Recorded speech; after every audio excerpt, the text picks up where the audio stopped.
Christ is alive and He wants you to be alive. These are the first words Pope Francis delivered on his apostolic exhortation entitled Christus Vivit. But what exactly did the Pope mean with this statement? Does he mean living life to constant engagement with mundane things, embracing holy practices, or both at once? Today, we are to find out what exactly Pope Francis meant by the document Christus Vivit, which directly translates to Christ is alive. This fourth apostolic exhortation of Pope Francis specifically addressed the youth, whom he described as more than simply a period of time, but rather a state of mind, explaining how people of old age can be considered as young if only they will exhibit the qualities the youth possess. What are these qualities that make people youthful, and how does this necessarily affect the lives of each one of us? According to the first chapter of Christus Vivit, young hearts are naturally ready to change, to turn back, get up, and learn from life. We can trace this back to one of Jesus' parables, where a person wanted to live for a distant land but found nothing but loneliness and poverty. The person in the parable willingly admitted his wrong decision and started a new life centered on holiness and simplicity. The new path in the life the person in the parable took was deeply admired by Jesus Christ, exposing how Jesus does not take a record of wrongs, as His unending grace and love for us appreciate our willingness to learn and correct the wrong turns we previously took, which Pope Francis believed was what makes people youthful.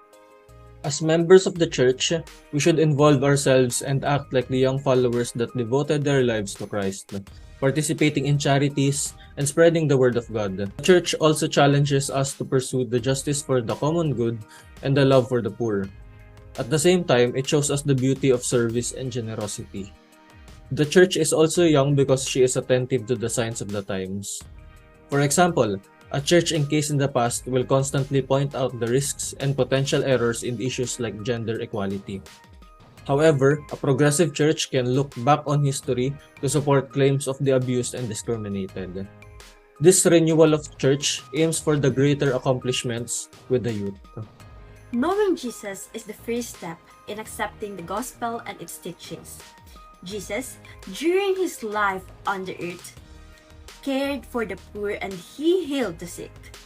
He died on the cross over to save humanity. In Christus Vivit, the document starts with the statement, Christ is alive and He wants you to be alive. This statement reminds us of how valuable we are. We are priceless and we are not up for sale. Knowing that Jesus sacrificed His life for us, we are free. We must do everything in our power to glorify the life we received.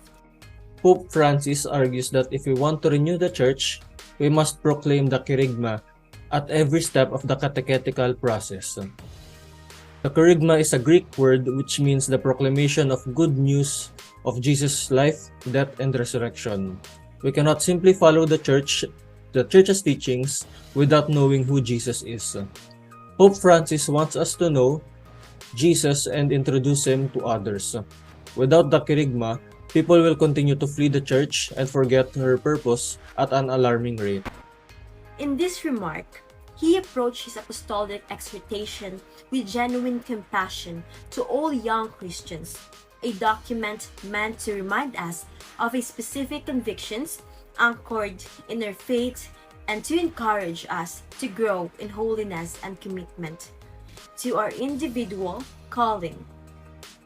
For youth is not bounded by age, as it is a state of mind that grows with our ability to change our ways for the better and the love of our life in our constant journey through holiness.